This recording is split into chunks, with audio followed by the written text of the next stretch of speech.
श्रीगुरुभ्यो नमः। शुक्लांबरधरौ विष्णुं शशिवर्णं चतुर्भुजं प्रसन्नवदनं ध्यायेत् सर्वविघ्नोपशान्तये। गुरुर्ब्रह्मा गुरुर्विष्णुः गुरुर्देवो महेश्वरः गुरुः साक्षात् परब्रह्म तस्मै श्रीगुरवे नमः। सरस्वती नमस्तुभ्यं वरदे कामरूपिणि विद्यारम्भं करिष्यामि सिद्धिर्भवतु मे सदा। ध्यानम् पीताम्बरं करविराजितशङ्खचक्रकौमोदकी सरसिजं करुणासमुद्रम् राधासहायमतिसुन्दरमन्दहासं वातालयेशमनिशं हृदि भावयामि।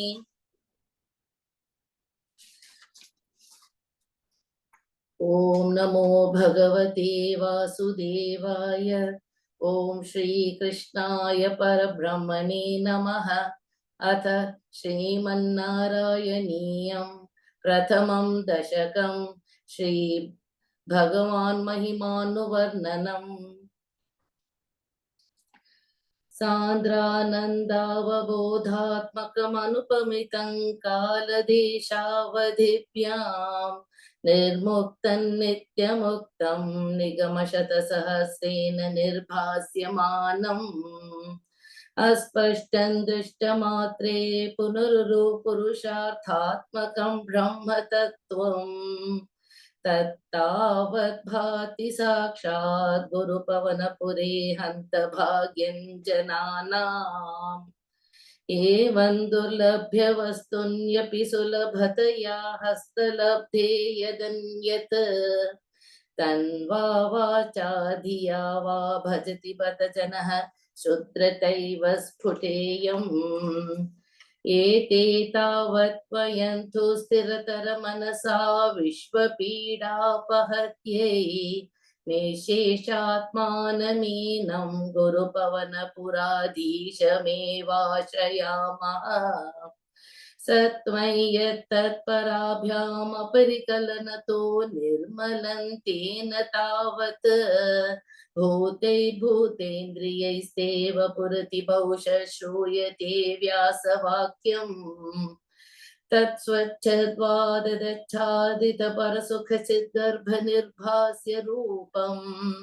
तस्मिन् धन्या रमन्ते श्रुतिमतिमधुरे सुग्रहे विग्रहे ते। निष्कम्पे नित्यपूर्णे निरवधि परमानन्दपीयूषरूपे निर्लीनानेकमुक्तावलि सुभगतमे निर्मल ब्रह्म सिन्धौ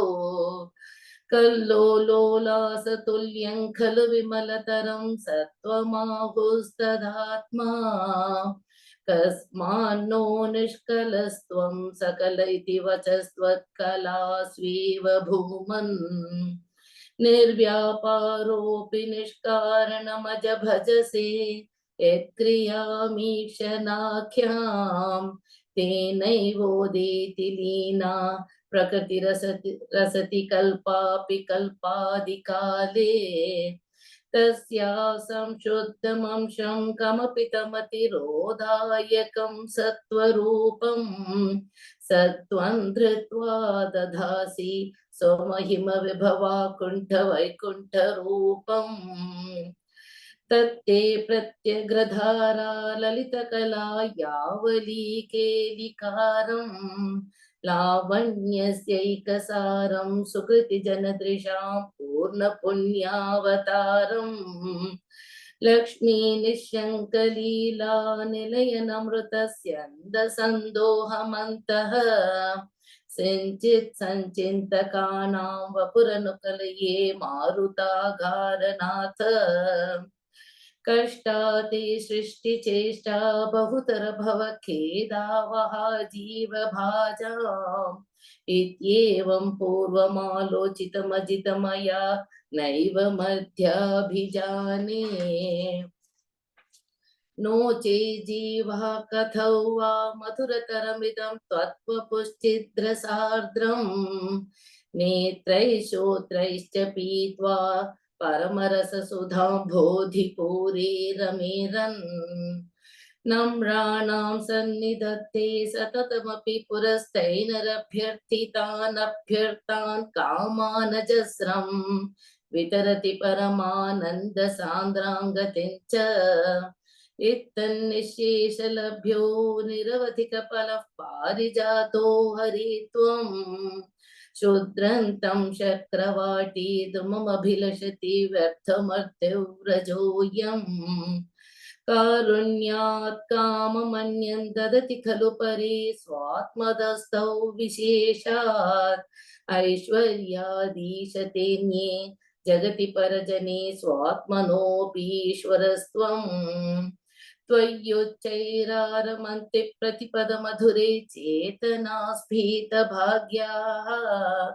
त्वञ्चात्मा रामेव त्यतुलगुणगणाधार शौरे नमस्ते ऐश्वर्यं शङ्करादीश्वर विनियमनं विश्वतेजोहराणाम् तेजसंहारि वीर्यं विमलमपि यशो निःस्पृहैश्चोपगीतम् अङ्गासङ्गा सदा श्रीरखिलविदसि न क्वापि ते सङ्गवार्ता तद्वार्तागारवासिन् मुरहर भगवच्छब्दमुख्याश्रयोऽसि इति श्रीमन्नारायणीये भगवन्महिमानुवर्णनं नाम प्रथमं दशकं समाप्तं नारायणाखिलगुरो भगवन् नमस्ते नारायणाखिलगुरो भगवन् नमस्ते अथ द्वितीयं दशकं श्रीभगवद्रूपवर्णनम् सूर्यस्पर्धि किरीटमूध्वतिलकप्रोद्भासि फालान्तरम् कारुण्याकुलनेत्रमात्रहसितोल्लासं सुनासापुटम् गण्डोद्यन्मकराभकुण्डलयुगं कण्ठोज्ज्वलत्कौस्तुभम् त्वद्रूपौ वनमाल्यहारपटल श्रीवत्सदीप्रं भजे केयूराङ्गदकङ्कणोत्तममहारत्नाङ्गुलीयाङ्कित श्रीमत्बाहुचतुष्कसङ्गतगदा शङ्खारिपङ्केरुहाम् काञ्चित् काञ्चन काञ्चिलाञ्चितलसत्पीताम्बरालम्बिनी आलम्बे विमलाम्बुजद्युतिपदां मूर्तिं तवार्थिच्छिदम् यत्रैलोक्यमहीयसोऽपि महितं सम्मोहनं मोहनात् कान्तं कान्तिनिधानतोऽपि मधुरं माधुर्यधुर्यादपि सौन्दर्योत्तरतोऽपि सुन्दरतरं त्वद्रूपमाश्चर्यतोऽप्याश्चर्यं भुवनेन कस्य कुतुकम् उष्णाति विष्णो विभो तत्तात्रं मधुरात्मकं तव वपुः सम्प्राप्य सम्पन्मयी सा देवी परमोत्सुका चिरतरन्नास्ते स्वभक्तेष्वपि तेनास्यापत कष्टमच्युत विभो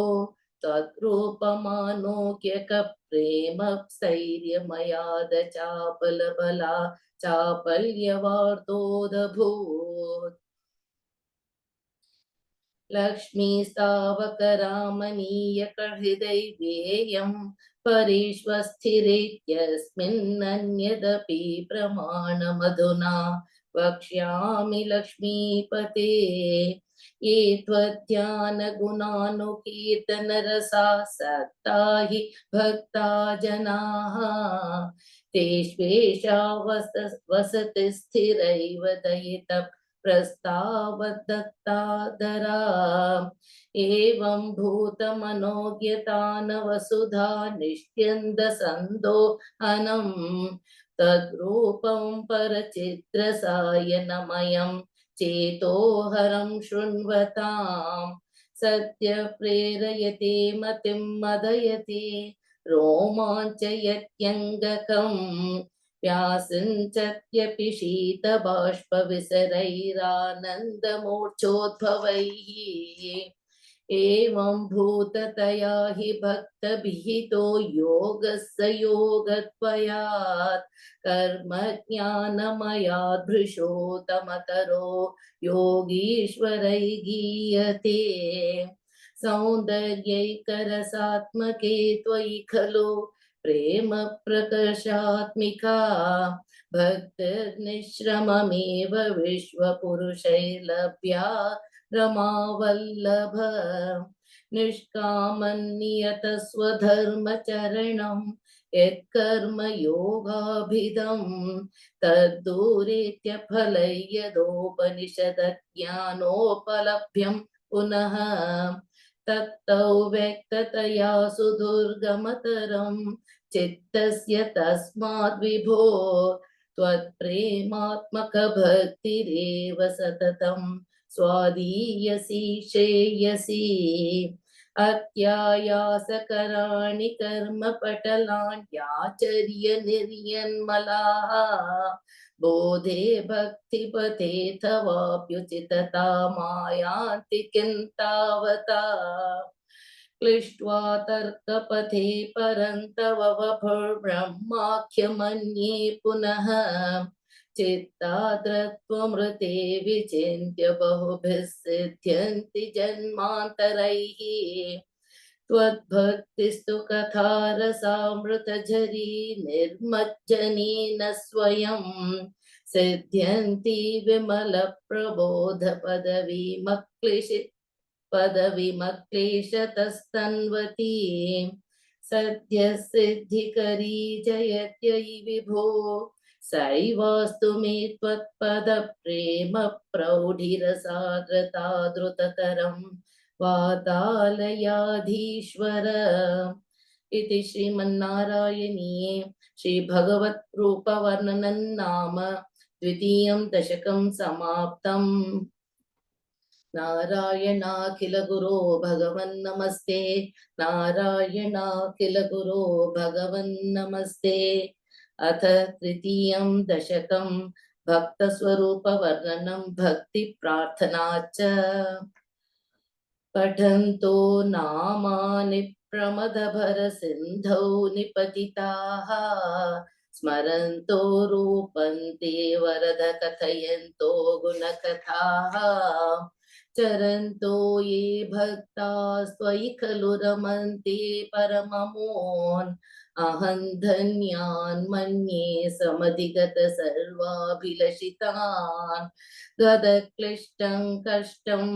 तव चरण सेवारसभरेऽप्यनासक्तं चित्तं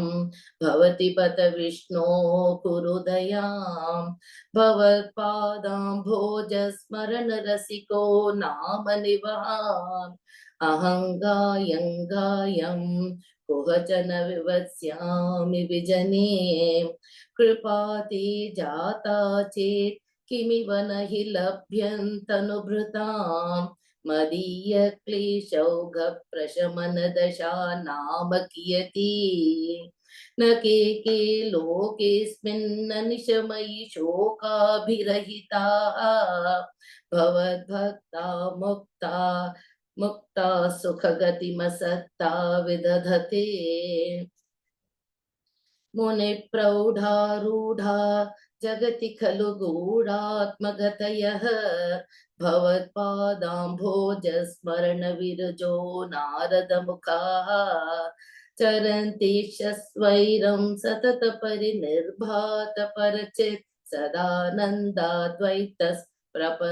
प्रसरपरिमग्ना किमपरम् भवद्भक्तिस्फीता भवतु मम सैव प्रशमये अशेषक्लेशौघन्न खलु हृदि सन्देहकणिका न चेद्व्यासस्योक्तिस्तव च वचनन्नैगमवचः भवेन्मिथ्यार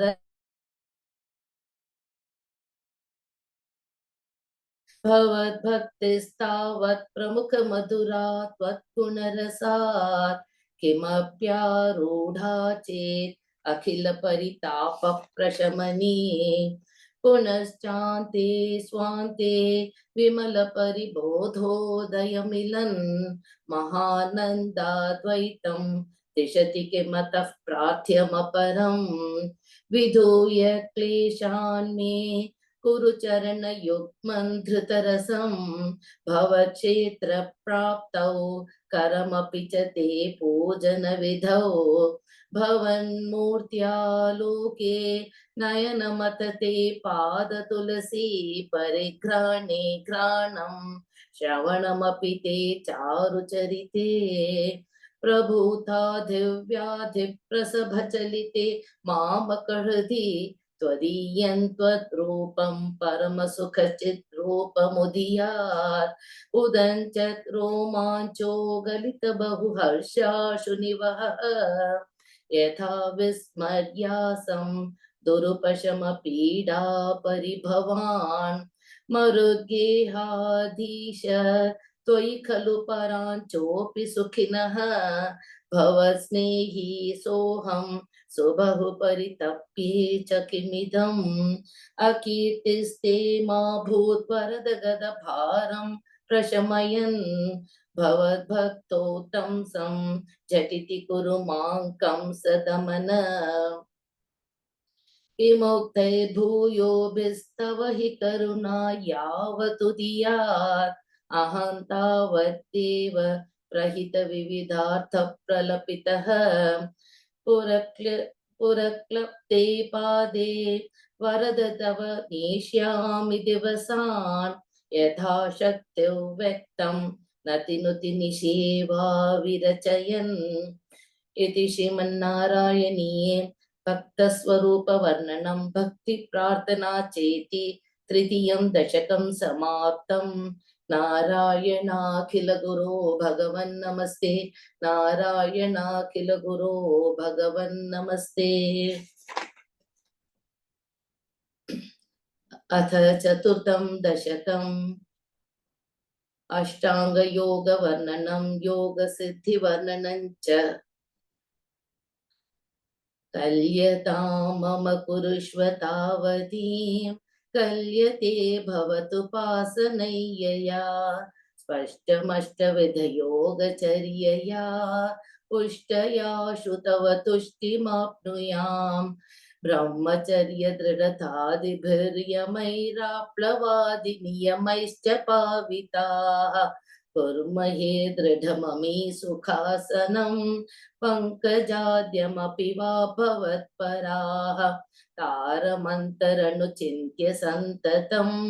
प्राणवायुमभियम्य निर्मलाः इन्द्रियाणि विषया दथापहत्यास्महे भवतु पासनोन्मुखाः अस्फुटेव पुषिते प्रयत्नतः धारयेम दिशनां मुर्मुः तेन भक्तिरसमन्तराद्रताम् उद्वहेम भवदङ्घ्रिचिन्तकाः विस्फुटावयवभेदसुन्दरं त्वद्वपुः सुचिरशीलनावशात् अष्टमं मनसि चिन्तयामहे ध्यानयोगनिरतास्त्वदाश्रयाः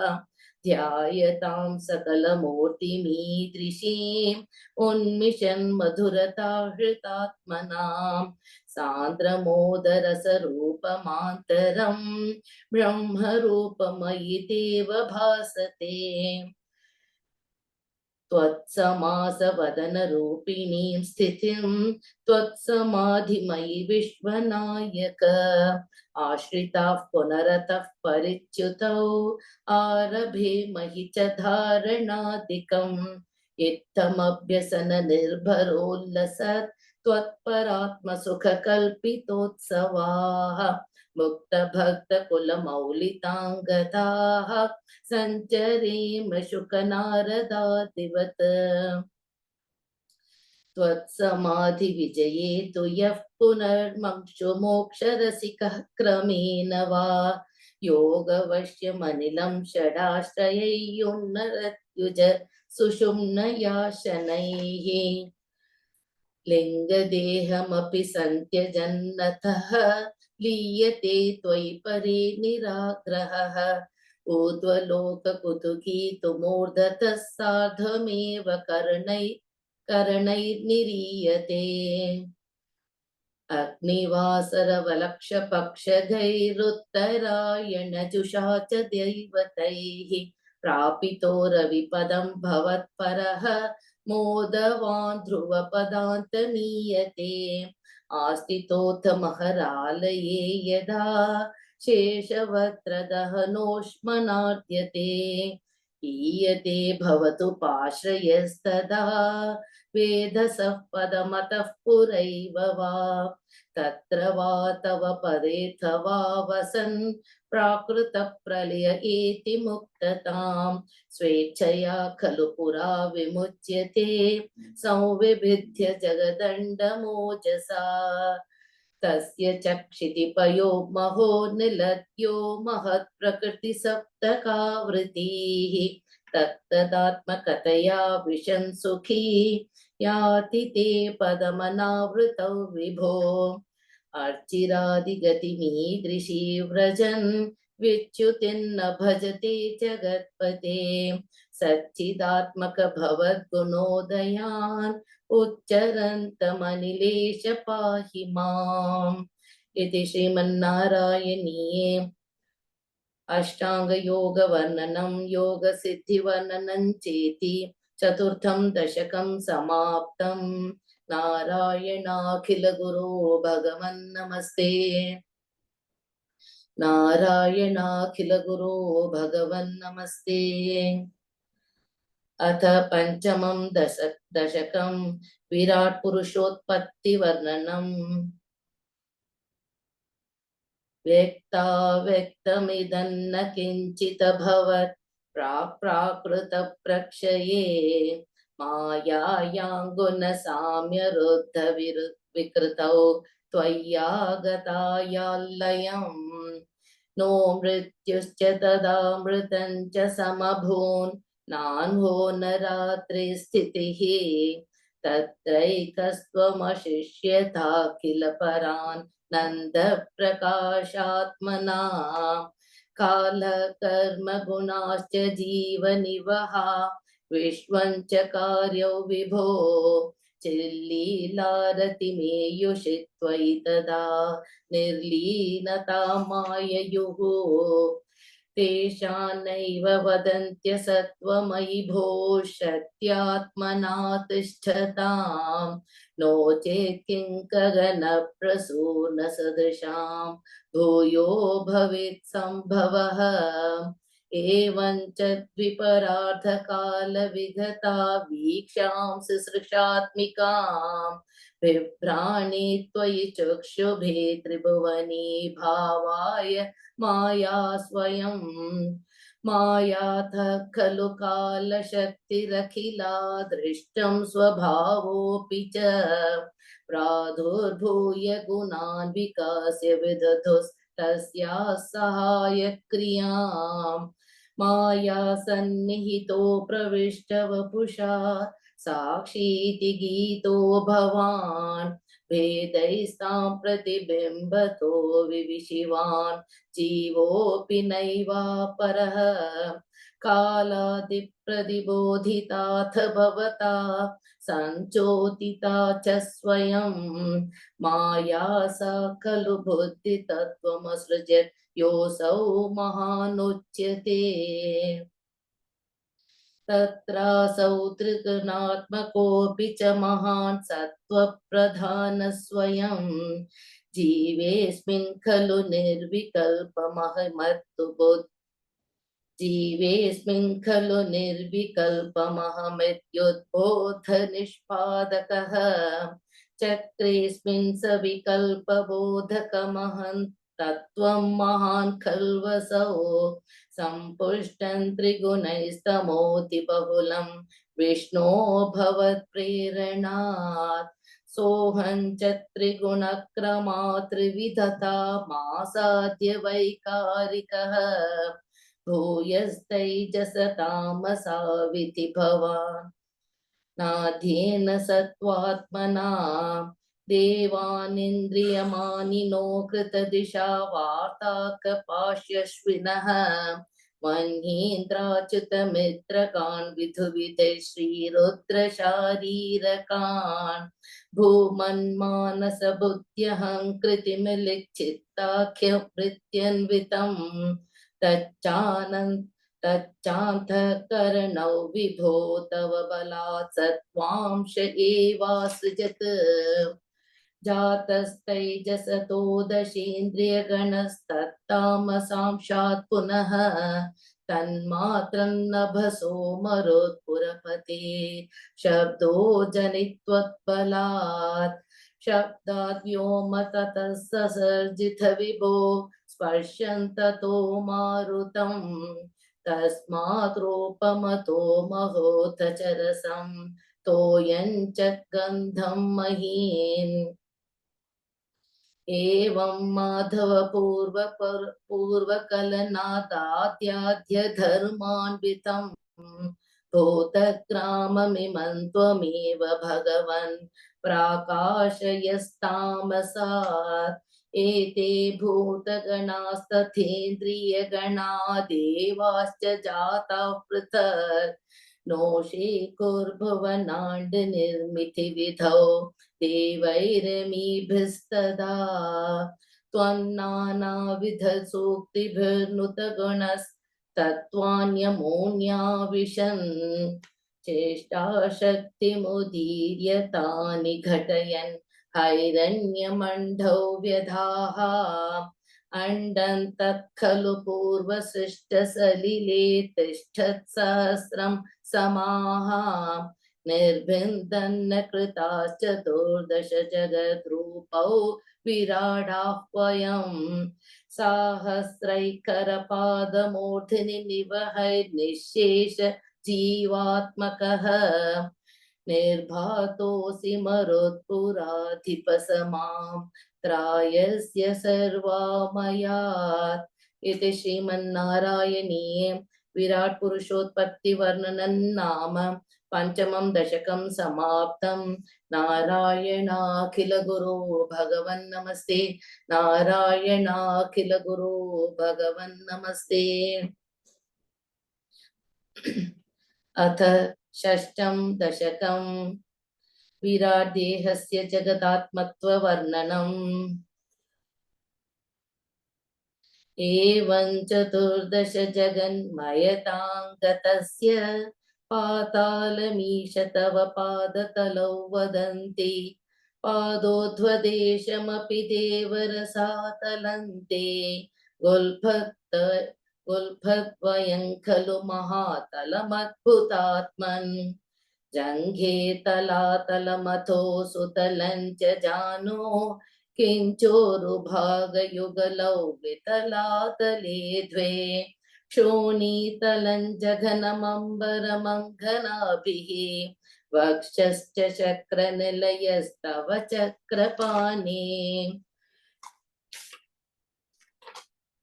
ग्रीवामहस्त्वमुखं च जनस्तपस्तु फालं शिरस्तव समस्तमयस्य सत्यम्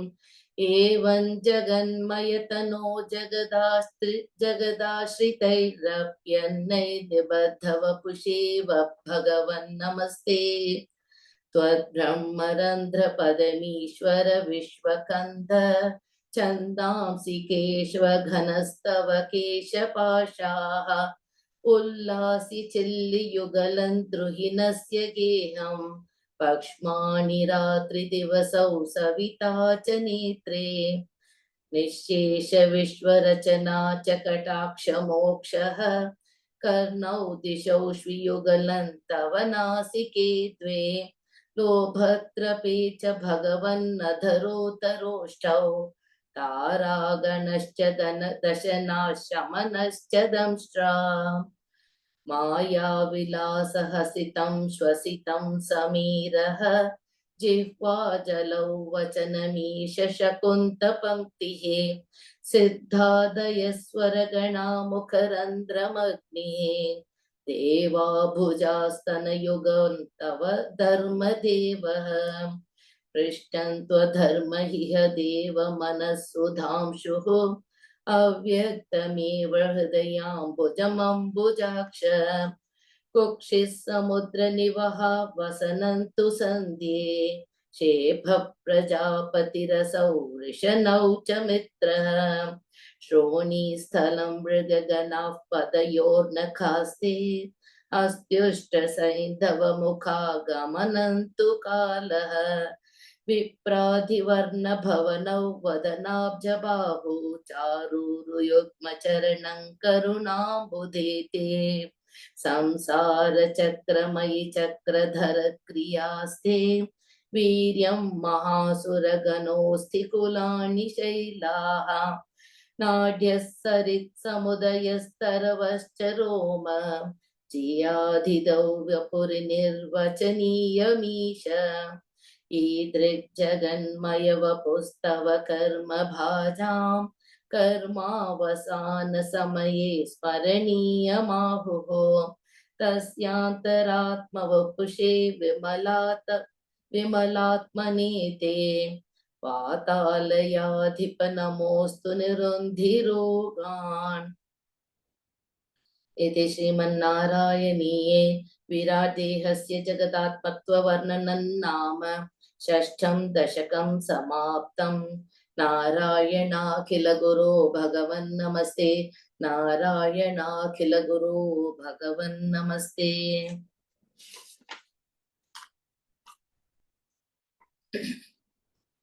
अथ सप्तमं दशकं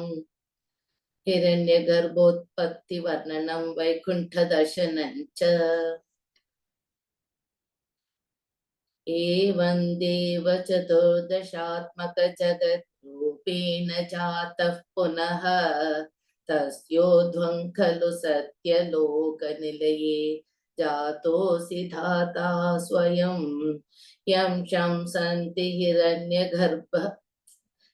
शंसन्ति हिरण्यगर्भमखिलं त्रैलोक्यजीवात्मकम् यो भूस्फीतरजो विकार विकसन्नानास सृक्षारसः सोऽयौ विश्वविसर्ग तत्तहृदय सम्पश्यमानः स्वयं बोधं खल्वनवाप्य विश्वविषयं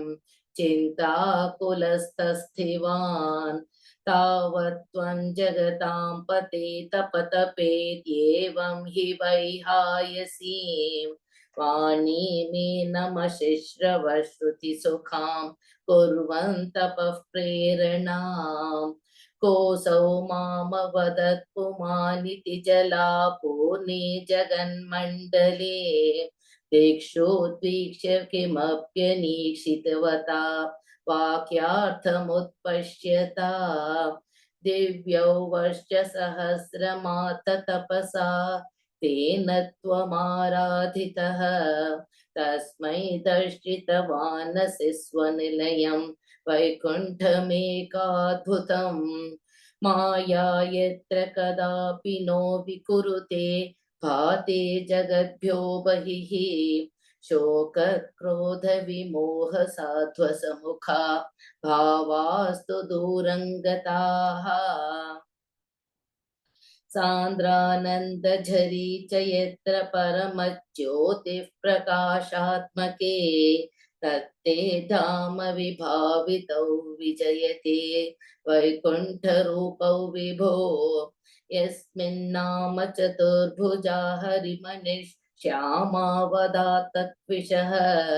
नानाभूषणरत्नदीपितदिशो राजद्विमानालयाः भक्ति प्राप्त तथा विदोन्नतपदा दीव्यन्ति दिव्या जनाः तत्ते धाम निरस्त्व सर्वशमलौ वैकुण्ठरूपं जयेत् नाना दिव्यवधू जनैरभिवृता विद्युल्लता तुल्यया विश्वोन्मादनहृत्यगात्रलतया विद्योतिता शान्तरा त्वत्पादाम्बुजसौरभैककुतुका लक्ष्मी स्वयर्लक्ष्यते यस्मिन् विस्मयनीय दिव्यविभवं तत्ते पदं देहि मे तत्रैवं प्रतिदर्शिते निजपदे रत्नासनाध्यासितं भास्वत्कोटिलसत्किरीटकटकाद्याकल्पदीपाकृति श्रीवत्साङ्गितमात्तकौतु कौस्तुभमौनिश्चायारुणङ्कारणं विश्वेशान्तवरूपमैक्षतविधिस्तत्ते विभोद्भातु मे कालाम्भोदकलाय कोमलरुचि चक्रेण चक्रन्दृशाम् आवृण्वाणमुदारमन्दहसितस्यन्तौ स्यन्तः प्रसन्नाननम् राजत्कम्बुगदारि पङ्कजधर श्रीमद्भुजामण्डलम् षष्ठुस्तुष्टिकरौ वपुस्तव विभो मद्रोगमुत्पासये दृष्ट्वा सम्भृतसम्भ्रमकमलभूस्त्वत्पादपाथोरुहे हर्षावेशवशौ वधो निपतितः प्रीत्या कृतार्थी भवन् जानास्येव मनीषितं मम विभो ज्ञानं तदा पादय द्वैताद्वैतभवत्स्वरूप परमित्याचष्टतं त्वां भजे आताम्रे चरणे विनम्रमथतं हस्तेन हस्ते स्पृशन् बोधस्ते भविता न सर्गविधिभिर्बन्धोऽपि सञ्जायते इत्याभाष्य गिरं प्रतोष्य नितरां तच्चित्तगूढस्वयं सृष्टोतं समुदैरयः स भगवन् उल्लासयोल्लाघताम् इति श्रीमन्नारायणीये हिरण्यगर्भोत्पत्तिवर्णनं वैकुण्ठदर्शनं चेति सप्तमं दशकं समाप्तं नारायणाखिल गुरो भगवन् नमस्ते नारायणाखिल गुरो भगवन् नमस्ते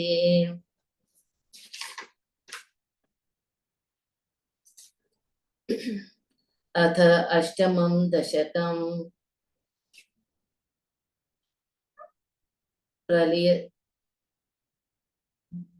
प्रलयवर्णनं जगत्सृष्टिप्रकारवर्णनं च एवं तावत् प्राकृतप्रक्षयान्ति ब्राह्मे कल्पे यादिमे लब्धजन्मा ब्रह्मा भूयस्त्वत्त एवाप्यवेदान् सृष्टिं चक्रे पूर्वकल्पोपमानां सोऽयं चतुर्युगसहस्रमितान्यहानि तावन्मिताश्च रजनीर्बहुशो निनाय निद्रात्यसौ त्वयि निलीय समं स्वसृष्टैः नैमित्तिकप्रलयमाहुरतोऽस्य रात्रम् अस्मादृशां पुनः मुखकृत्य तुल्यां सृष्टिं करोत्यनुदिनं स भवत्प्रसादात् प्राग्ब्राह्मकल्पजनुषां च परायुषान्तो सुप्तप्रबोधनसमास्ति तदापि सृष्टिः पञ्चाशदब्दमधुना स्वययोर्धरूपम् एकं परार्थमतिवृत्य हि वर्तते सौ तत्रान्त्यरात्रिजनितान् कथयामि भूमन् पश्चाधिनावतरणे च भवद्विलासान् दिनावसानेऽथ सरोजयोनिः सुषुप्तिकामस्त्वयि सन्निलिल्ये जगन्ति च त्वज्जठरं समीयुः तदेदमेकार्णवमास विश्वं तवैव वेशे फणिराजिशेषे जलैकशेषे भुवने स्मशेषे आनन्दसान्द्रानुभवस्वरूपः स्वयोगनिद्रा परिमुद्रितात्मा कालाख्यशक्तिं प्रलयावसाने प्रबोधयेत्यादिशता किलादौ त्वया त्वया प्रसुप्तं परिसुप्तशक्तिव्रजेन तत्राखिलजीवधाम्ना चतुर्युगानां च सहस्रमेवं त्वयि प्रसुप्ते पुनरद्वितीये त्वयि प्रसुप्ते पुनरद्वितीये कालाख्यशक्तिः प्रथमप्रबुद्धा प्राबोधयत्वां किल विश्वनाथ विबुध्य च त्वं जलगर्भशायन् विलोक्य लोकानखिलान् प्रलीनान् तेष्वेव सूक्ष्मात्मतया निजान्तस्थितेषु विश्वेषु ददाथ दृष्टिम् ततस्त्वदीयादयिनाभिरन्ध्रात् उदञ्चितं किञ्चन दिव्यपद्मं निलीननिःशेषपदार्थमाला संक्षेपरूपं मुकुलायमानम् तदेतदम्भोरुहकुड्मलन्ते कलेभरातोयपथे प्ररूढं बहिर्निरीतं परितस्फुरद्भिः स्वधामभिर्ध्वान्तमलन्यकृन्तर् सम्फुल्लपत्रे नितरौ विचित्रे तस्मिन् भवद्वीर्यधृते सरोजे सपद्मजन्मा विधिराविरासी स्वयं प्रबुद्धाखिलवेदराशिः अस्मिन् परात्मननुपाद्मकल्पे त्वमित्थामुत् त्वमित्थमुत्तापितपद्मयोनिः अनन्तभूमा मम रोगराशिं निरुन्धिवातालयवास विष्णो इति श्रीमन्नारायणीये प्रलयवर्णनं जगत्सृष्टिप्रकारवर्णनं चेति अष्टमं दशकं समाप्तम्। नारायणाखिलगुरो भगवन् नमस्ते नारायणाखिलगुरो भगवन् नमस्ते।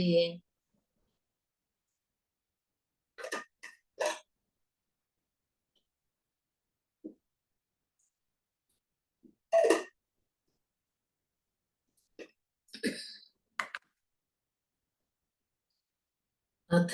नवमं दशकं जगत्सृष्टिवर्णनम् स्थितस्य कमलोद्भवस्तव हि नाभिपङ्केरुहे कुतस्त्विदम्बुधा उदितमित्यनालोकयन् तदीक्षणकुतूहलात् प्रतिदिशो विवृत्ताननः चतुर्वदनतामगात् विकसदष्टदृष्ट्यम्बुजाम् महार्णवविघूर्णितं कमलमेव तत्केवलं विलोक्य तदुपाश्रयन् तव तनुन्तु नालोकयन् क एष कमलोदरे महति निस्सहायो ह्यहं कुतस्त्विदिदम्बुजं समजनीति चिन्तामगात् अमुष्य हि सरोरुह किमपि कारणं सम्भवेत् इति स्म कृतनिश्चयः स खलु नालरन्ध्राध्वनाम्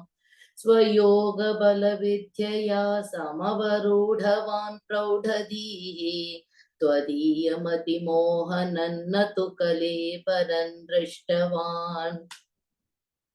ततः सकलनालिका विवरमार्गगो मार्गयन् प्रयस्य शतवत्सरं किमपि नैव सन्दृष्टवान् निवृत्य कमलोदरे सुखनिषन्न एकाग्रधीः समाधिबलमादधे भवदनुग्रहेकाग्रही शतेन परिवत्सरैर्दृढसमाधिबन्धोल्लसत्प्रबोधविषित् विशदीकृतैः स खलु पद्मनी सम्भवः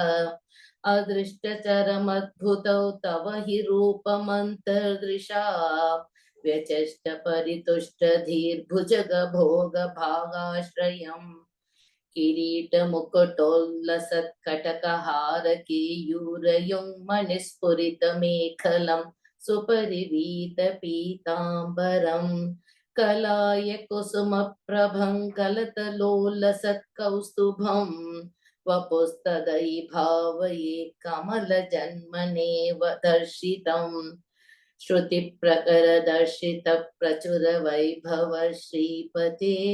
हरे जय जय प्रभो पदमुपैषि दृष्ट्या दृशो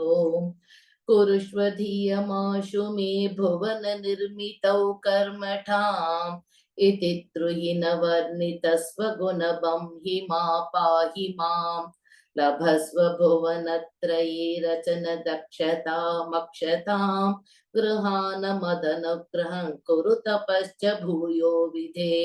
भवत्वखिल साधनी मयि च भक्तिरत्युत्कटे युदीर्य गिरमादधा मुदित चेतसौ वेधसम्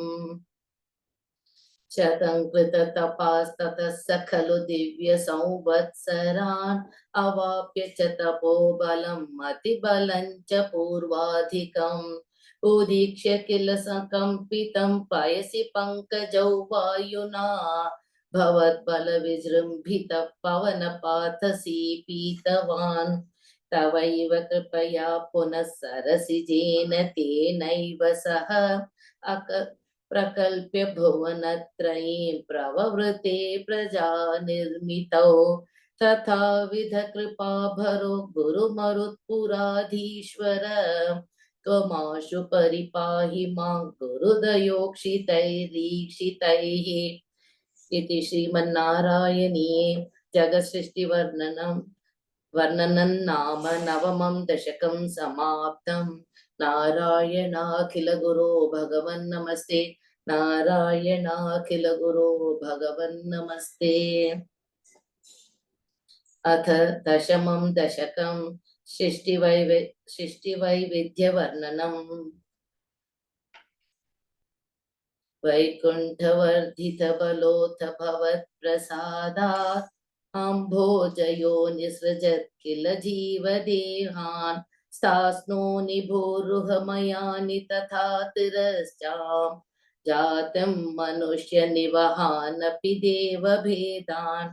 मिथ्याग्रहास्मिन् मतिरागविकोपभीतिः अज्ञानवृत्तिमिति पञ्चविधां सृष्ट्वा उद्धाम तामस पदार्थ विधान दूनः तेने त्वदीय चरण स्मरणौ विशुद्ध्यै तावत् ससर्ज मनसा सनकं सनन्दं भूय सनातन मुनिं च सनत्कुमारं ते सृष्टिकर्मणि तु तेन नियुज्यमानाः त्वत्पादभक्तिरसिका जग्रहुर्नवानी तावत् प्रकोपमुदितं प्रतिरुन्धतोऽस्य भ्रूमध्यतो जनिमृडो भवदेकदेशः नामानि मे कुरु पदानि च हा विरिञ्चेत्यादौ रुरोध किल तेन स रुद्रनामा एकादशाह्वयतया च विभिन्नरूपम् रुद्रौ विधाय दयिता वनिताश्च दत्त्वा तावन्त्यदुत्त च पदानि भवत्प्रणुन्नः राह प्रजा विरचनाय च सादरन्तम् रुद्राभिसृष्ट भयदाकृति रुद्र संघ सम्पूर्यमान भुवनत्रय भीतचेता मामा प्रजा सृज तपश्चर मंगलाये याचष्टतं कमलभूर्भवदीरितात्मा तस्मात् सर्गरसिकस्य मरीचिरत्रिः तत्राङ्गिरा क्रतुमनिः पुलः पुलस्यः अंगादजायत भृगुश्च वसिष्ठदक्षौ श्रीनारदश्च भगवन् भवदङ्घ्रितपातासः धर्मादिकानभिसृशन्नथ कर्दमञ्च वाणिर्विधाय विधिरङ्गज सङ्कुलोऽभूत् त्वद्बोधितैस्तनकदक्षमुखैस्तनूजैः उद्बोधितश्च विरराम तमो विमुञ्चन् वेदान् पुराणनिवहानपि सर्वविद्याः कुर्वन्निजाननगणाश्चतुराननोऽसौ पुत्रेषु तेषु विनिधाय ससर्गवृद्धिम् अप्राप्नुवस्तव पदाम्बुजमाश्रितो भूत् जानन्नुपायमथ देहमजो विभज्य स्त्रीपुंसभावमजन्मनु तद्वधूभ्यां ताभ्यां च मानुषकुलानि विवर्धयन् स्वं गोविन्दमारुतपुरेश निरुन्धिरोगान्। इति श्रीमन्नारायणीये सृष्टिवैविध्यवर्णनं नाम दशमं दशकं समाप्तम्। नारायणाखिल गुरो भगवन् नमस्ते। नारायणाखिल गुरो भगवन् नमस्ते।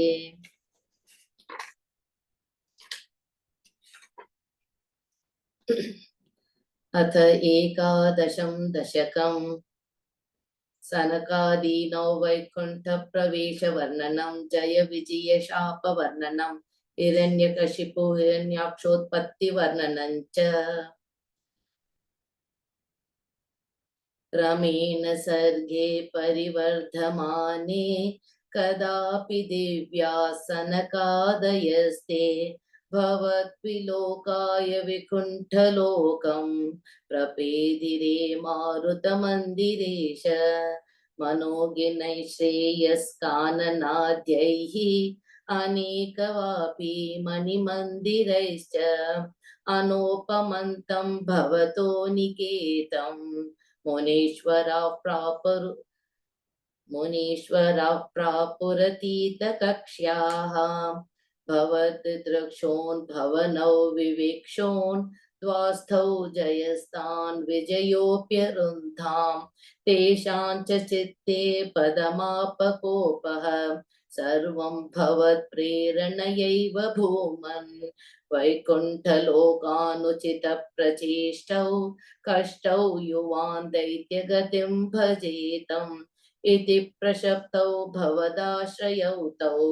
हरिस्मृतिर्नोस्त्विति नेमतुस्तान् तदेतदाज्ञाय भवानवाप्तः सहैव लक्ष्म्या बहिरम्बुजाक्ष खगेश्वरां सार्पितचारुबाहुः आनन्दयं स्थानभिराममूर्त्या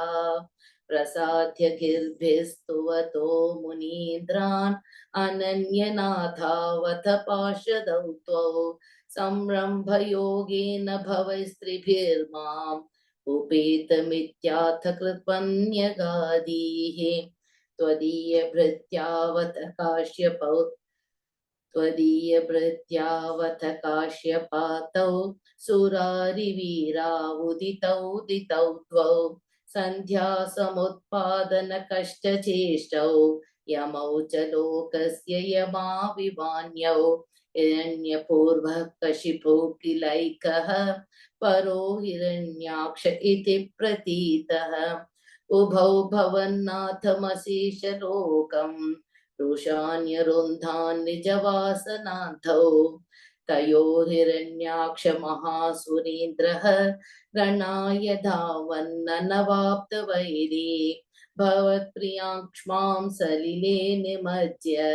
चचार गर्वात् विनदन् गधावान् ततो जलेशात् सदृशं भवन्तं निशम्य बभ्राम गवेशयंस्तां यंस्त्वां भक्तैकदृश्यः सकृपानिधि त्वं निरुन्धिरोगान् मरुदालयेश। इति श्रीमन्नारायणीये सनकादीनौ वैकुण्ठप्रवेशवर्णनं जय विजय शापवर्णनं हिरण्याक्षिपु हिरण्याक्षोत्पत्तिवर्णनं चेति एकादशं दशकं समाप्तम्। नारायणाखिल गुरो भगवन् नमस्ते। नारायणाखिल गुरो भगवन् नमस्ते।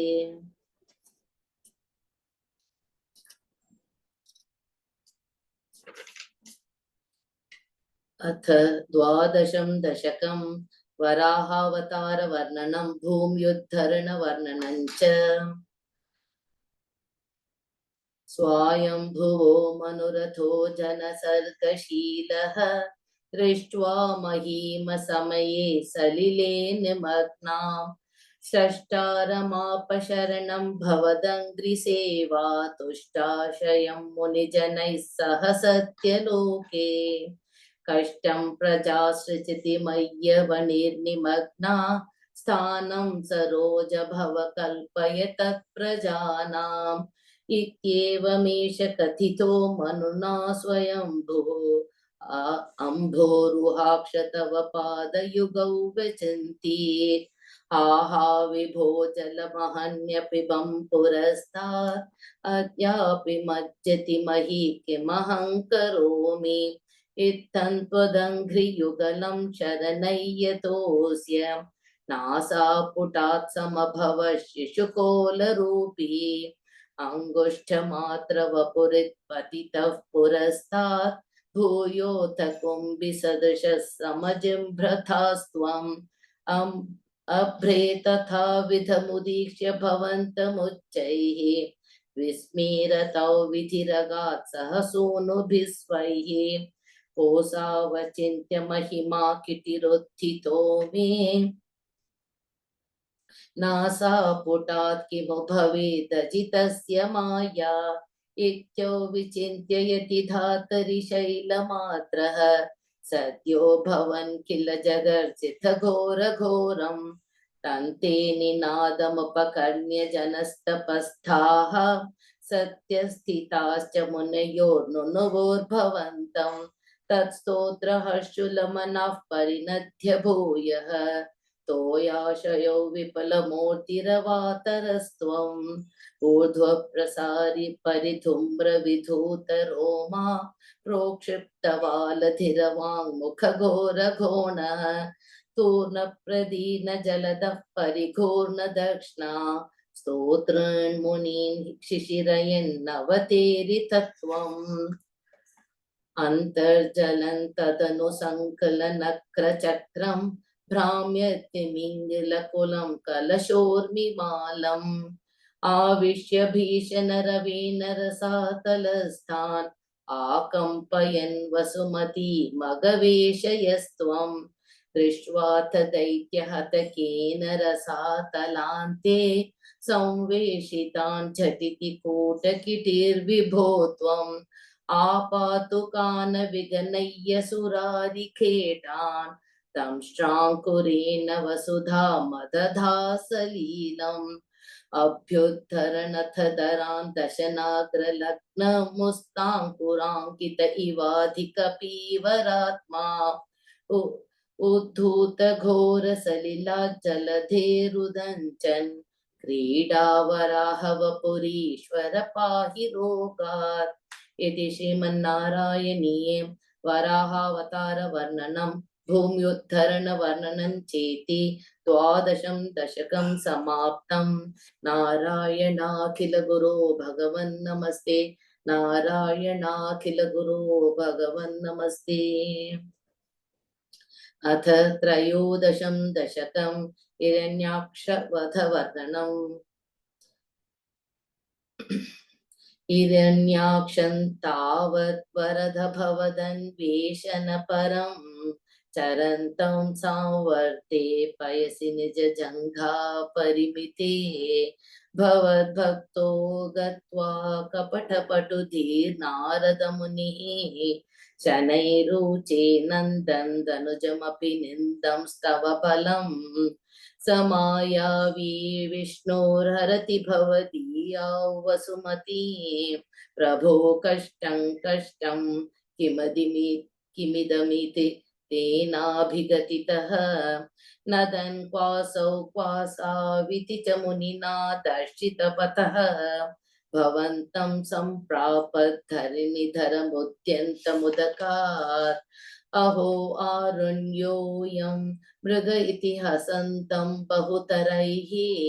दुरुक्तैर्विध्यन्तं तिथिसुतमवज्ञाय भगवन् महीं दृष्ट्वा दंश्राशिरसि चकितां स्वेन महसा पयोधावाधाय प्रसभमुदयुङ्क्ता मृधविधौ गदापानौ दैत्ये त्वमपि हि गृहीतोन्नतगतः नियोधेन क्रीडन् घटघटरवोत्कुष्टवियता प्रणालोकौत्सुक्यान् मिलितिसुरसङ्घे द्रुतममों निरुन्ध्या सन्ध्या तः प्रथमिति धात्रा जगदिशे गदोन्मर्ते तस्मिन् तव खलु गदा यान्दिति भुवः गदाघाता धूमौ झटिति पतिता या महः भोः मृदुस्मेरायस्त्वन्दनुजकुलनिर्मूलनचनं महाचक्रं स्मृत्वा करभुवि दधानोरुरुचिषे ततः शूलङ्कालप्रतिमरुषितैत्ये विसृजति त्वयिच्छिन्दत्येन करकलितचक्रप्रहरणात् समारुष्टो मुष्ट्या स खलु वितुदं स्वासमतनोत् गलन्माये मायास्त्वयि किल जगन्मोहनकरीः भवचक्रज्योतिष्कनलवनिपातेन विधुते ततो माया चक्रे वितत घनरोषान्धमनसं गरिष्ठाभिर्मुष्टिप्रहृतिभिरभिघ्नन्तमसुरं स्वपादाङ्गुष्ठेन श्रवणपदमूले निरवधिः महाकाय सोऽयं तव चरणपातप्रमथितः गलद्रक्तो वक्त्रादपददृशिभिः श्लाघितहतिः तदा त्वामुद्धाम प्रमदभरविद्योतिहृदयाः मुनीन्द्रा सान्द्राभिस्तुतिभिरनुवन्नध्वतनुम् त्वचिच्छन्दो रोमस्वपि कुशगणश्चक्षुषि घृतं चतुर्होतारोघ्रो सुगृपिवदनो वदने चोदर इडा ग्रहा चिह्वायान्ते परपुरुषकर्णे च चमसाः विभो सोमो वीर्यौ वर्धगलदेशेऽप्युपसदः मुनीन्द्रैरित्यादिस्तवनमुखरैर्मोदितमनाः महीयस्या मूर्त्या विमलतरकीर्त्या च विलसन् स्वधिष्ण्यं सम्प्राप्तः सुखरसविहारी मधुरिपो निरुन्ध्यारोगं मे सकलमपि वातालयपते इति श्रीमन्नारायणीये हिरण्याक्षवधवर्णनं नाम त्रयोदशं दशकं समाप्तं। नारायणाखिल गुरो भगवन् नमस्ते। नारायणाखिल गुरो भगवन् नमस्ते। अथ चतुर्दशं दशकं कपिलोपाख्यानम्। समनुस्मृततावकाङ्घ्रियुग्मः समनुः पङ्कजसम्भवाङ्गजन्मा निजमन्तरमन्तरायहीनं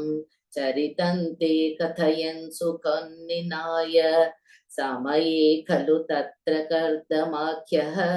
द्रोहिणच्छाय भवत्तदीयवाचा धृतसर्गरसो निसर्गरम्यं भगवं स्वामयुतं समास्तिषेवे गरुडोपरि कालमेघकम्रं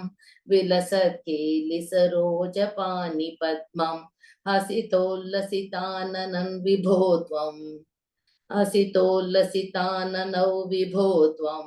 वपुराविष्कुरुषे स्म कर्धमाय स्तुवते पुलकावृताय तस्मै मनुपुत्रेन्दयितान्न वापि पुत्रीः कपिलं च सुतं स्वमेव पश्चात् स्वगतिं चाप्यनुगृह्य निर्गतो भूः समनुशतरूपया महिष्या गुणवत्या सुतया च देवहूत्या भवदीरितनारदोपदिष्टः समगात् कर्दमगाति प्रतीक्षम् मननोपहृतां च देवहूतिं तरुणीरत्नमवाप्य कर्दमोऽसौ भवदर्चननिर्वतोऽपि तस्यां दृढशुश्रूषणया दधौ प्रसादं स पुनस्त्वदुपासनप्रभावात् दयिता कामकृते कृते विमाने वनिताकुलसङ्कुलो नवात्मा व्यवहर्देव पथेषु देवहूत्या शतवर्षमथौ व्यतीत्य सोऽयं नवकन्या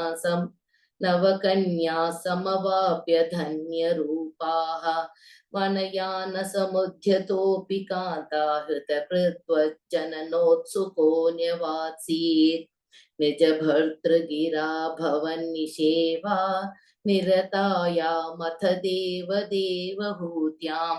कपिलस्त्वमजायथा जनानां प्रथयिष्यन् परमात्मतत्त्वविद्यां वनमेयुषित्कर्दमे प्रसन्ने मत सर्वसमुपादिशन् जनन्यै कपिलात्मकवायुमन्दिरेश त्वतिरन्त्वं परिपाहि मां गदौघात्। इति श्रीमन्नारायणीये कपिलोपाख्यानं नाम चतुर्दशं दशकं समाप्तम्। नारायणाखिल गुरो भगवन् नमस्ते। नारायणाखिल गुरो भगवन् नमस्ते। अथ पंचमं दशकं कपिलोपदेशः। मतिरिह गुणसत्ता बन्धकृद्वेषसत्ता त्वमृतकृदुपरुन्धे भक्तियोगस्तु सत्यं महदनुगमलभ्या भक्तिरेवात्र साध्या कपिलतनुरिति त्वं देवहूते निगादीः प्रकृतिमहदहङ्काराश्च मात्राश्च भूतान्यपि दशाक्षी पुरुषः पञ्चविंशः इति विदितविभागो मुच्यते सौ प्रकृत्या कपिलतनुरिति त्वं देवहूते निगादीः प्रकृतिगतगुणौघैर्नाज्यते पुरुषोऽयं यदि तु सजति तस्यां तद्गुणास्तं भजेरन् मदनुभजन तत्त्वालोचनैः साप्यपेयात् कपिलतनुरिति त्वं देवहूते निगादीः विमलमतिरुपातैरासनाद्यैर्मदङ्गं गरुडसमधिरूढं दिव्यभूषायुधाङ्कं रुचितुलितं तमालं शीलयेतानुवेलं कपिलतनुरिति त्वं देवहूते निगादीः मम गुणगणलीला कर्णनैकीर्तनाद्यैः मयि सुरसरिधोगप्रख्यचित्तानुवृत्तिः भवति परमभक्तिः सा हि मृत्योर्विजेत्री कपिलतनुरिति त्वं देवहूते निगादीः अहः बहुलहिंसा सञ्चितार्थैः कुटुम्बं प्रतिदिनमनुपुष्णन् स्त्रीजितो बाललाली विशतिः गृहसक्तो यातनां मय्यभक्तः कपिलतनुरिति त्वं देवहूते निगादीः युवति जठरखिन्नो जातबोधोऽप्यकाण्डे प्रसवगलितबोधः पीडयो लङ्घ्य बाल्यं पुनरपि बत मुह्यत्येव तारुण्यकाले कपिलतनुरिति त्वं देवहूते निगादीः पितृसुरगणयाजी धार्मिको यो गृहस्थः स च निपतति काले दक्षिणाध्वोपगामी महिनिहितमकामं कर्म दूतत्पथार्थं कपिलतनुरिति त्वं देवहूते निगादीः इति सुविदितवेद्यां देवदेवहूतिं कृतनुतिमनुगृह्य त्वं गतो योगिसङ्घैः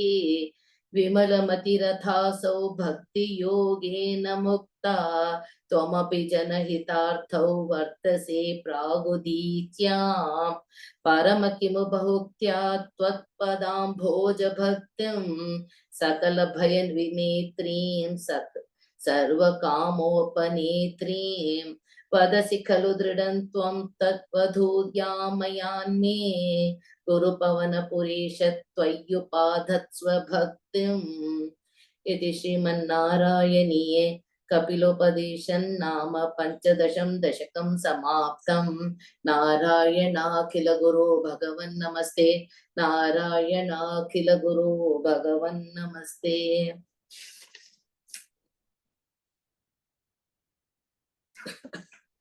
अथ षोडशं दशकं नरनारायणावतार वर्णनं दक्षयागवर्णनं च।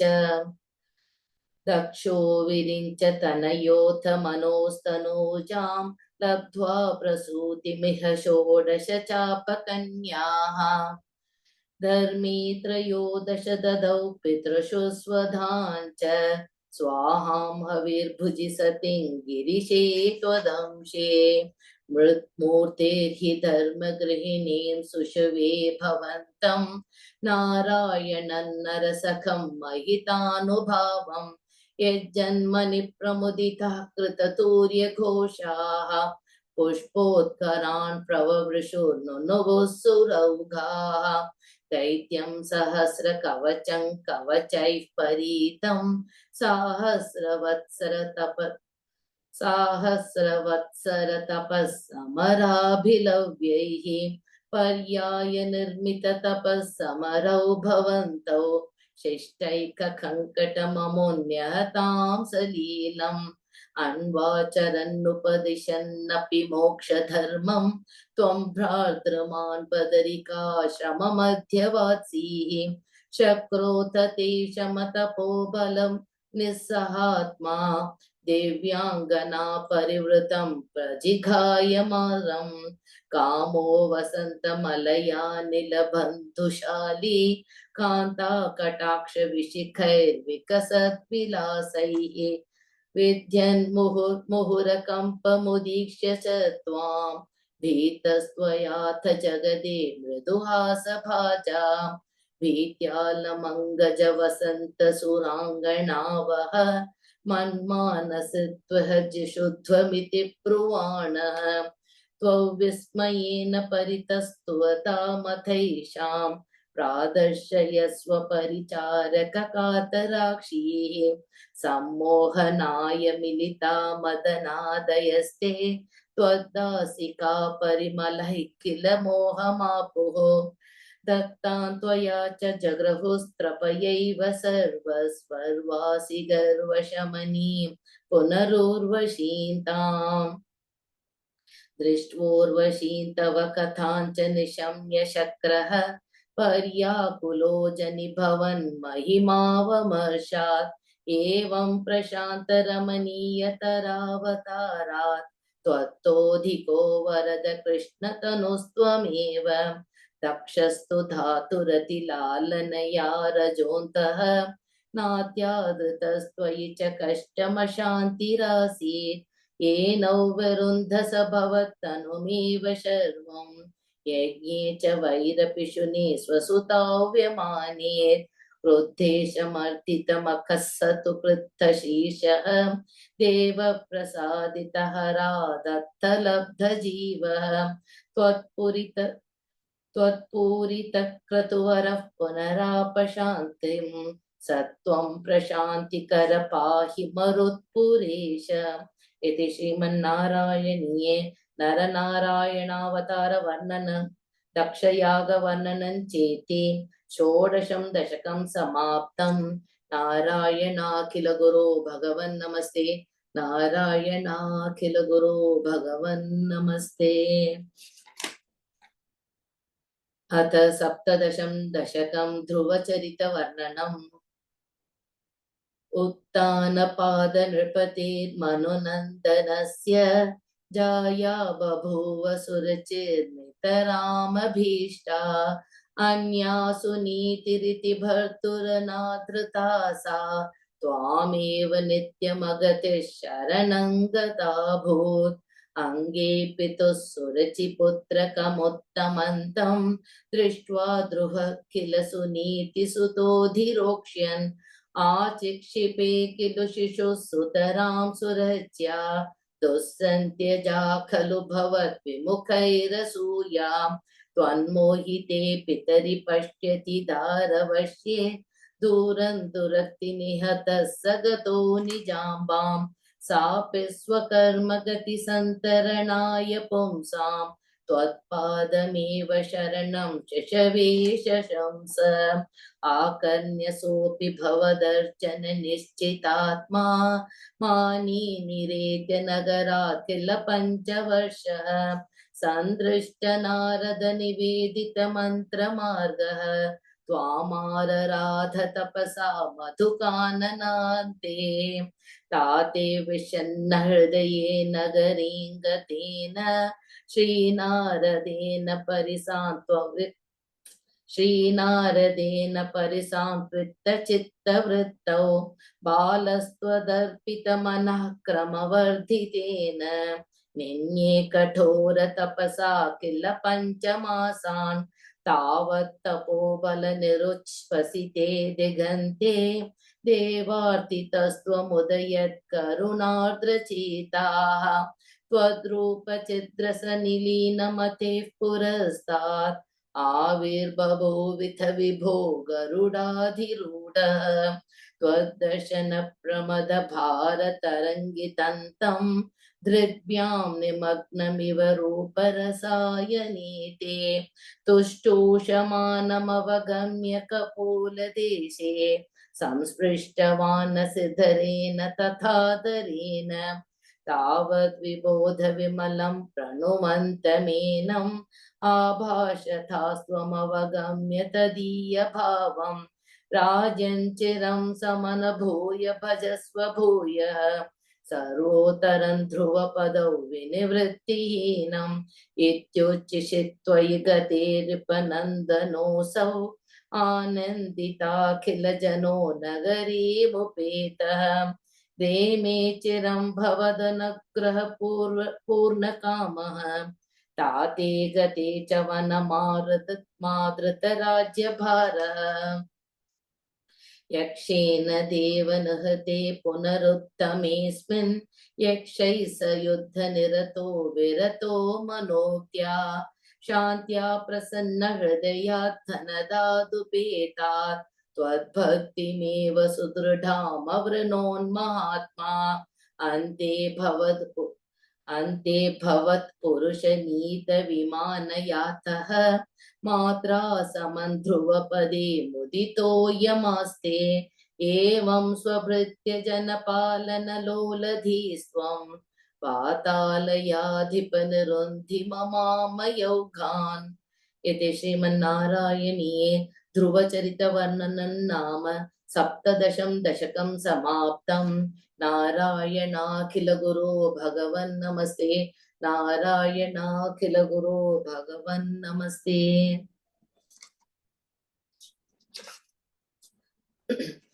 अथ अष्टादशं दशकं पृथुचरितवर्णनम् जातस्य ध्रुवकुल एव तुङ्गकीर्तेः अङ्गस्यौ व्यचनिसुतस्य वेन नामा तद्दोषौ व्यथितमतिः स राजवर्यः त्वत्पादे निहितमनावनङ्गतोऽभूत् पापोपेक्षितितलपालनाय वेणः पौराद्यैरुपनिहितः कठोरवीर्यः सर्वेभ्यो निजबलमेव सम्प्रशंसन् भूचक्रे तव यजनान्ययन्यरौत्सीत् सम्प्राप्ते हितकथनाय तापसौखे मत्तोऽन्यो भुवनपति न कश्चनेति त्वत्निन्दावचनपरो मुनीश्वरैस्तैः शापाग्नौ शलभदशामनायि वेणः तन्नाशात् खलजनभीरुकैर्मुनीन्द्रैः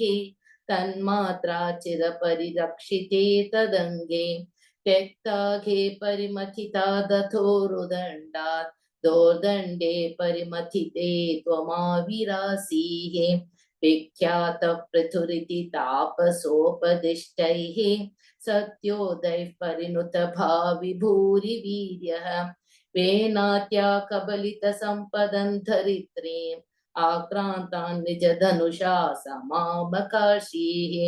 भूयस्तान् निज कुल मुख्य वत्स युक्तैः देवाद्यैः समुचितचारुभाजनेषु अन्नादीन्यभिलषितानि यानि तानि स्वच्छन्दं सुरभितनो मधुदुहस्त्वम् आत्मानै यजति मखैस्त्वयि त्रिधामन् आरब्धे शततमवाजिमेधयागे स्पर्धालुष्यतमख एत्य नीच वेशः कृत्वाश्वन्तव तनयात् पराजितोऽभूत् देवेन्द्रं मुहुरिति वाजिनं हरन्तं वह्नौ तं मुनिवरमण्डले जुहूषौ रुन्धानि कमलभवे क्रतो समाप्तौ साक्षात् त्वं मधुरिपुमैक्षथा स्वयं स्वं तत्तौ वरमुपलभ्य भक्तिमेकां गङ्गान्ते विहितपदः कदापि देव सत्रस्तं मुनिनिवहं हितानि शंसन् ऐक्षिष्ठासनकमुखान् मुनीन् पुरस्तात् विज्ञानं सनकमुखोदितं दधानः स्वात्मानं स्वयमगमो वनान्तसेवी तत्तादृक्पृथुवपुरीश सत्वरं मे रोगौघं प्रशमय वातगेहवासन् इति श्रीमन्नारायणीये पृथुचरितवर्णनं नाम अष्टादशं दशकं समाप्तं नारायणाखिल गुरो भगवन् नमस्ते नारायणाखिल गुरो भगवन् नमस्ते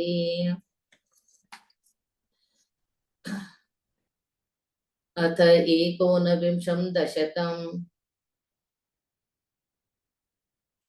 प्राचेतसा कथानुवर्णनम्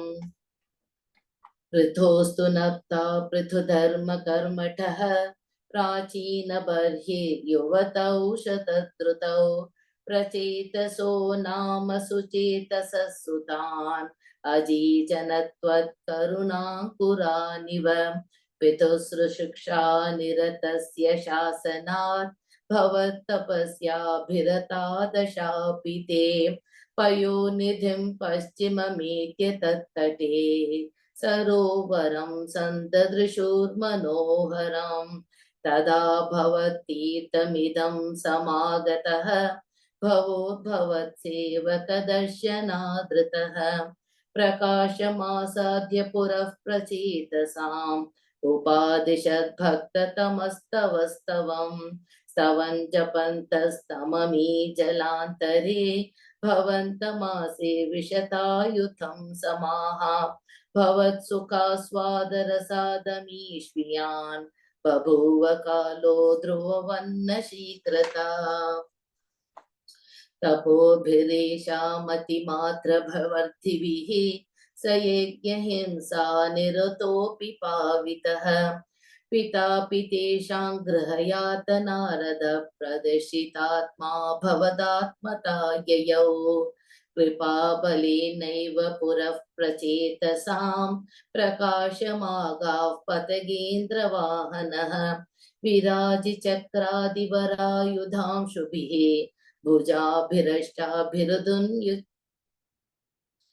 भुजाभिरष्टाभिरुदञ्चितद्युतिः प्रचेतसां तावदया च तामपि त्वमेव कारुण्यभरात्परानदाः भवद्विचिन्तापि शिवाय देहिनां भवद्वसौ रुद्रनुतिश्च कामदा अवाप्य कान्तान् तनयां महीरुहां तया रमध्वं दशलक्षवत्सरीं सुतोऽस्तु दक्षो ननु तक्षणाच्च मां प्रयास्यते तिन्यगदो मुदैवतान् ततश्च ते भूतलरोधिनस्तरोन् क्रुधा दहन्तो द्रुहिणेन वारिताः द्रुमैश्च दत्तान् तनयामवाप्यताम् त्वदुक्तकालं सुखिनोभिरेमिरे अवाप्य दक्षं च सुतं कृताध्वराः प्रचेतसो नारदलब्धया धियाम् अवापुरानन्दपदं तथा विधः त्वमीश वातालयनाथ पाहि माम् इति श्रीमन्नारायणीये प्राचेतस कथानुवर्णनं नाम एकोनविंशं दशकं समाप्तं। नारायणाखिल गुरो भगवन् नमस्ते। नारायणाखिल गुरो भगवन् नमस्ते। अथ विंशतितमं दशकं ऋषभयोगीश्वरचरितवर्णनम्। प्रियव्रतस्य प्रियपुत्रभूतात् आग्नेध्रराजादुदितो हि नाभिः त्वां दृष्टवान् इष्टदमिष्टिमध्ये तवैव तुष्टैकृतयज्ञकर्मा अभिष्टुतस्त्रत्र मुनीश्वरैस्त्वं राज्ञस्वतुल्यं सुतमर्थ्यमानः स्वयं जनिष्येऽहमिति ब्रुवाणः तिरोदधाबर्हिषि विश्वमूर्ते नाभिप्रियायामथ मेरुदेव्यां त्वमंशतोर्भूरिषभाभिधानः अलोकसामान्यगुणप्रभाव प्रभाविताशेषजनप्रमोदः त्वयि त्रिलोकी भृतिराज्यभारं निधाय नाभिः सह मेरुदेव्या तपोवनं प्राप्य भवन्निषेव्ये कथं किलानन्दपदं पदन्ते।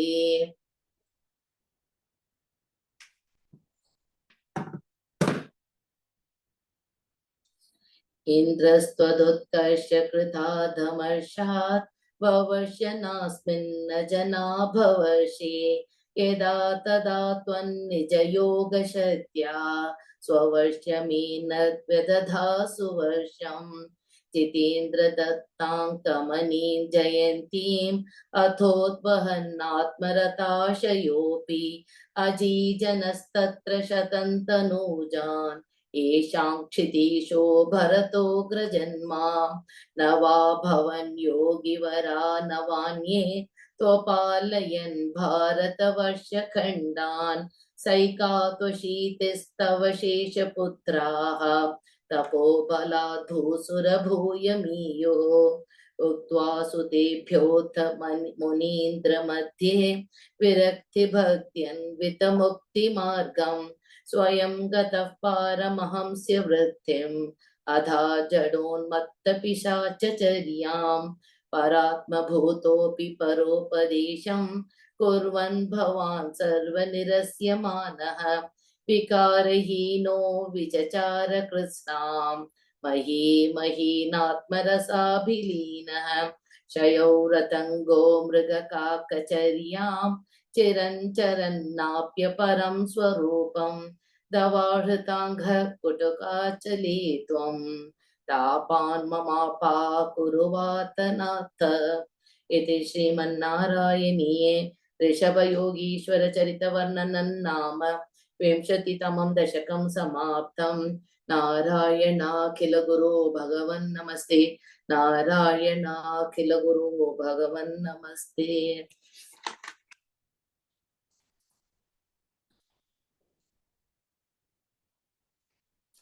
अथ एकविंशतितमं दशकं जम्बूद्वीपादिषु भगवदुपासना प्रकारवर्णनम्। मध्योद्भवे भुव इलावृतनाम्नि वर्षे गौरी प्रधानवनिता जनमात्रभाजे शर्वेण मन्त्रनुतिभिः समुपास्यमानम् सङ्कर्षणात्मकबधीश्वर संश्रये त्वां भद्राश्वनामक इलावृतपूर्ववर्षे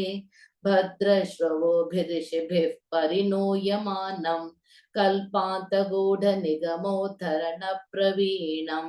ध्यायामि देवहयशीशतनुं भवन्तं ध्यायामि दक्षिणगते हरिवर्षवर्षे प्रह्लादमुख्यपुरुषैः परिसेव्यमानम् उत्तुङ्गशान्तधवलाकृतिमेकशुद्ध ज्ञानप्रदन्नरहरिं भगवन् भवन्तम् वर्षे प्रतीचि केतुमाले लीला विशेष ललितस्मितशोभनागं लक्ष्म्या प्रजापतिसुतैश्च निषेव्यन्माणं तस्या प्रिया यथुत कामतनुं भजे त्वां रम्ये ह्युदीचि खलु रम्यकनाम्नि वर्षे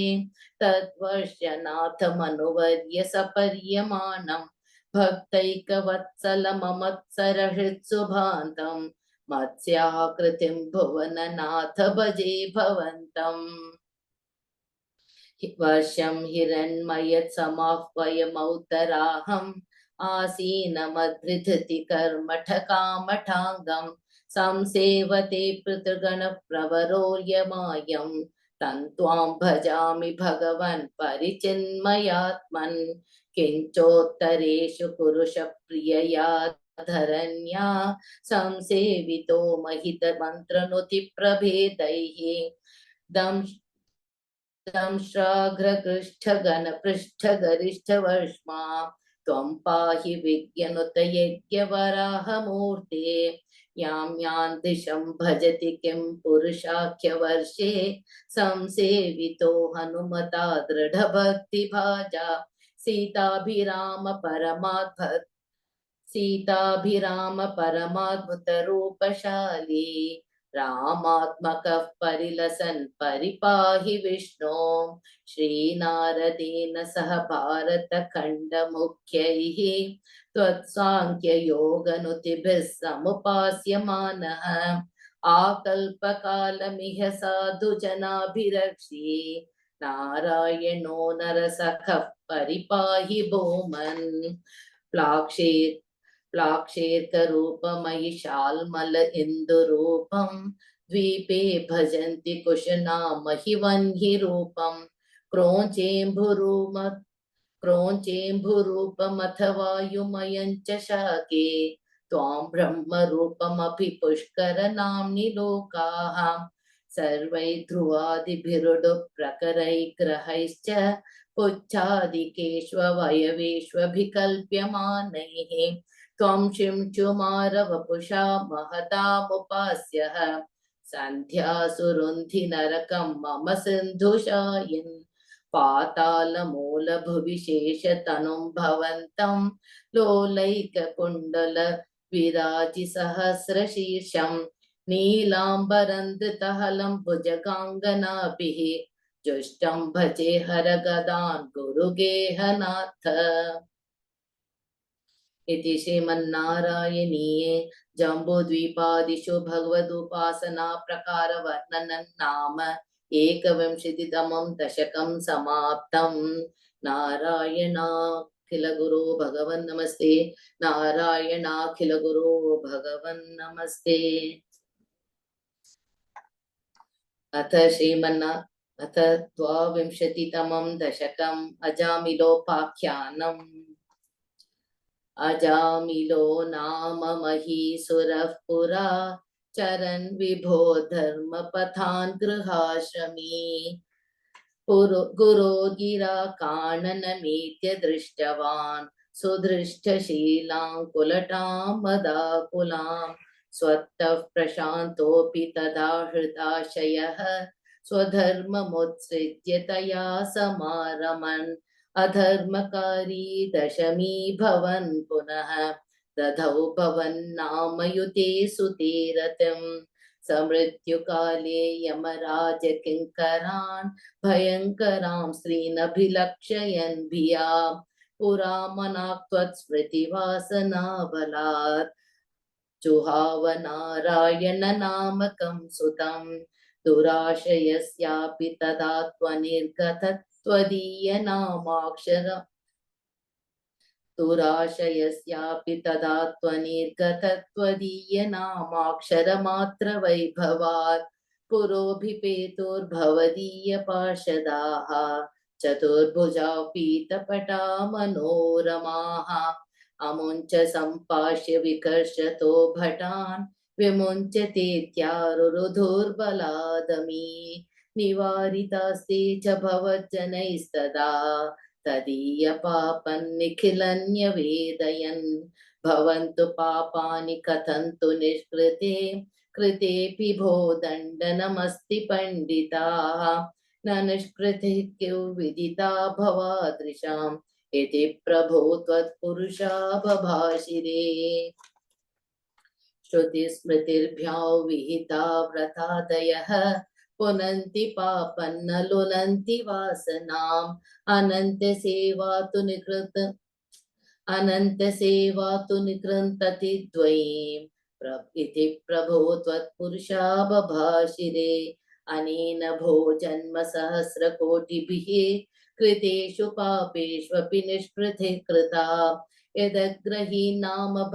कुलो हरेः इति प्रभो त्वत्पुरुषा बभाषिरे प्रणाम बुद्ध्यापि मुकुन्द कीर्तनम् दहत्य घौघान् महिमास्य तादृशः यथाग्निरेधांसि यथौषधं गदान् इति प्रभो त्वत्पुरुषा बभाषिरे इति रीतैर्याम्य भटैरपाश्रिते भवद्भटानां च गणे तिरोहिते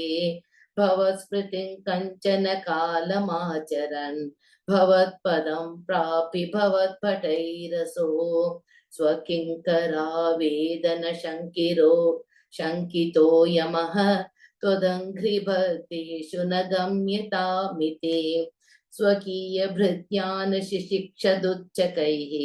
स्वदेव वातालयनाथ पाहि माम् इति श्रीमन्नारायणीये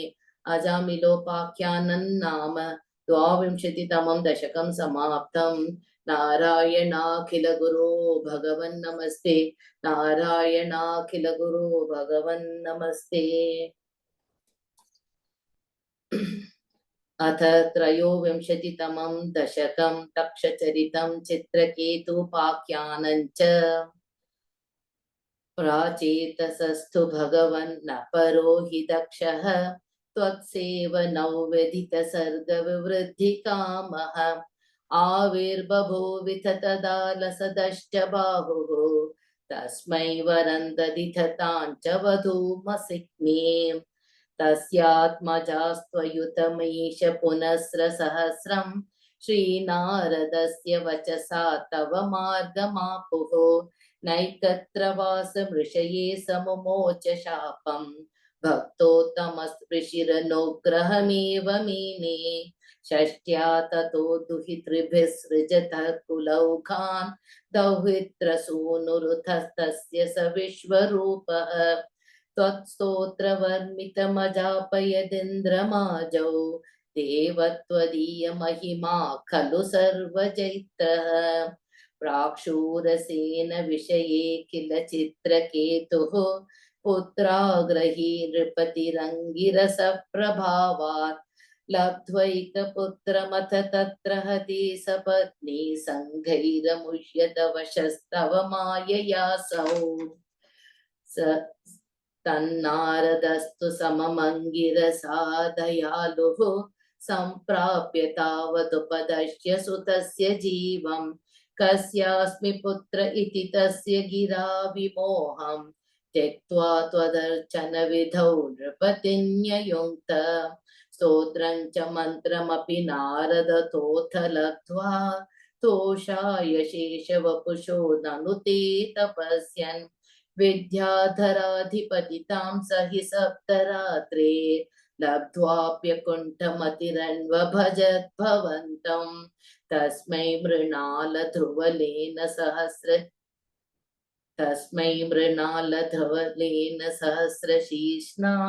रूपेण बद्धमुतिसिद्धगणावृतेन प्रादुर्भवन्न चिरतो मृतिभिः प्रसन्नः तत्त्वात्मतत्त्वमनुगृह्य तिरोदधाथ त्वद्भक्तमौलिरथरोऽसोऽपि च लक्षं वर्षाणि हर्षुलमना भुवनेषु कामं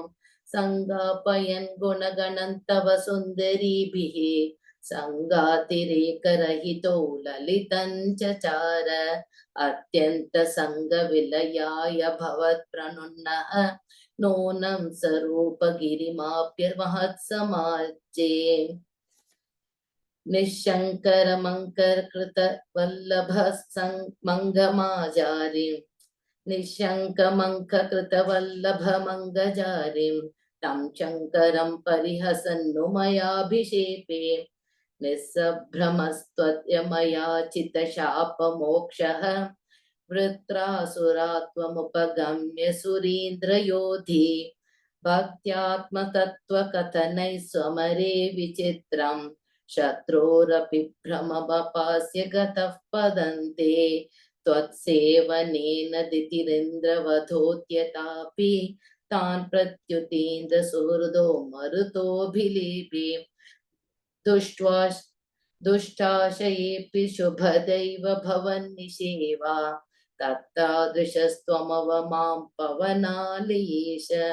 इति श्रीमन्नारायणीय दक्षचरितं चित्रकेतुपाख्यानं चेति